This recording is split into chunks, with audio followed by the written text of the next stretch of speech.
Okay, on Susie Wiles. Again, still a little confusion. The author of the article, Chris Whipple, has not done any interviews yet. I believe he's doing one on CNN tonight, and we'll see if he brings with him any of the audio.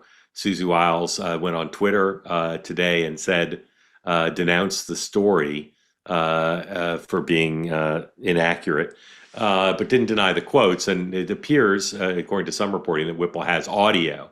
So if he plays audio of her quotes and the quotes are accurate and they're not out of context, it'll maybe produce a little bit of a chapter. But maybe the most interesting thing is the level of support Susie Wiles got today. The vice president, in his remarks at his event in Pennsylvania, many cabinet members, many senior White House officials, many members of Congress, all weighing in to talk about how great Susie Wiles is. Don Jr. On Twitter said he didn't normally comment on his father's team, but had a super long tweet about how great Susie Wiles is, how loyal she is, etc. If Susie Wiles' goal in doing all those Vanity Fair interviews was to get a reminder of how much everyone on her father's team loves and respects her, well, she succeeded there. I have to say, I'm very flattered by this. People often want my opinion, particularly for stories like this. Typically, in a case like this, well, not typically, this is what happened today. In person, when I was out and about, on the phone, by text, by email, people say, Mark, can you explain the Susie Wiles thing? And these often questions today came from some of the smartest and most experienced people in American politics, government, business, very savvy in the ways of the world. And they'd say, Mark, how do you explain Susie Wiles, a low profile, known for running a tight ship, being collegial, not known as doing very many interviews, certainly not with liberal publications like Vanity Fair? They'd say, how do you explain this? And I would give my explanation. I get consistent throughout the day based on knowing Susie Wiles a little bit and knowing a lot about how she operates. And they would listen to me after imploring me to, Mark, stop your day, stop making widgets or whatever it is you do for a living, and spend a minute's time telling me your theory because I'm interested. And to a person, they said, no, Mark, that's just wrong. After asking my view, they then told me my view was wrong. And often they would offer their view, and I didn't hear a single view I thought was smarter than mine or more likely to be accurate than mine. Now, maybe that's just the way of the world. If I didn't think my ideas were the best, I'd have different ideas. But I'll tell you what I think happened. I'm not sure. I've not talked to Susie Wiles today, but I'll tell you what I think happened. First of all, I don't think she's on her way out. Here's Exhibit A. The president did an interview with the New York Post specifically to refute the notion that Susie Wiles was lost favor. The thing she said about the president in the interviews that got the most attention was that he had the personality of an alcoholic. So here's the president's quotes from the New York Post. We put those up. He said this, exclusive interview with the New York Post.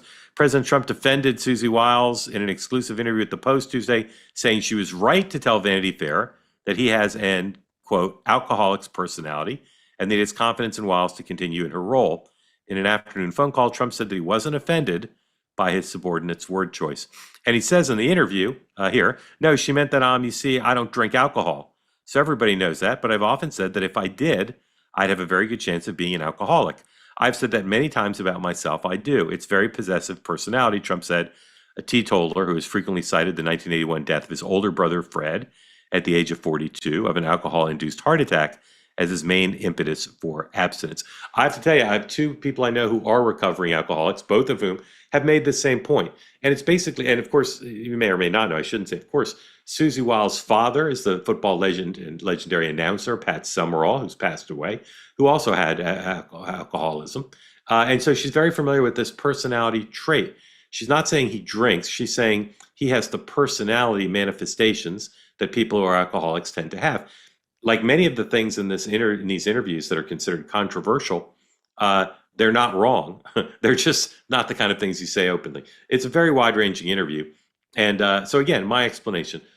Chris Whipple is the kind of the chronicler of White House chiefs of staff. That's been where he's made his bones. He's written a lot about it in one book, maybe more, I think more, where he writes about White House chiefs of staff.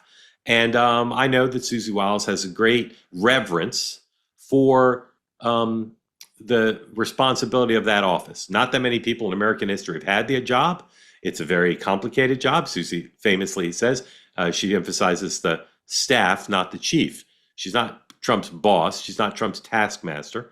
But in fact, She tells Donald Trump more often than almost anybody in both the context of the campaign and of the White House when she thinks he's wrong. She's not an enabler, despite what some people have said. So I think my guess is she cooperated with this guy because he is the chronicler of James Baker and the chronicler of Ken Duberstein and other White House chiefs of staff who she respects. My guess, and this is a guess, folks, again, I share theories on two-way, and I try to label them as such. I do label those as. This isn't some reporting of mine. This is my theorizing.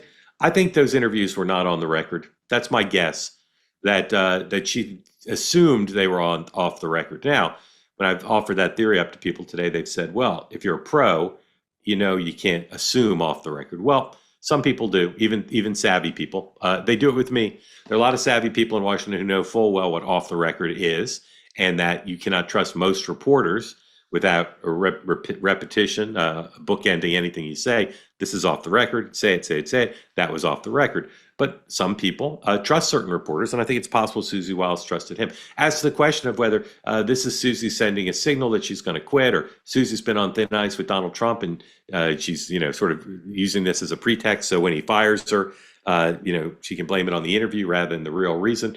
I just don't believe any of those things are true. Now, if while we're sitting here talking, an alert runs that Susie's resigning, again, nothing surprises me really, but I don't think so. And the fact that today, cabinet members, vice president, president, senior White House officials, Don Jr., senators, all made public support of Susie.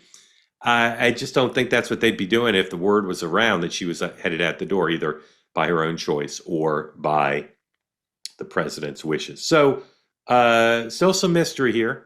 Maybe when Whipple does his interview on Anderson Cooper tonight, there'll be some more clarity. But I don't think she's going anywhere. And I also think, as interesting as this is to many people, including many people in my life, and probably to some of you, if we all got in a charter plane and we went to Green Bay tomorrow and we went to a diner and we sort of went table to table and said, hey, what do y'all think of this Susie Wiles thing? I can tell you what they'd say.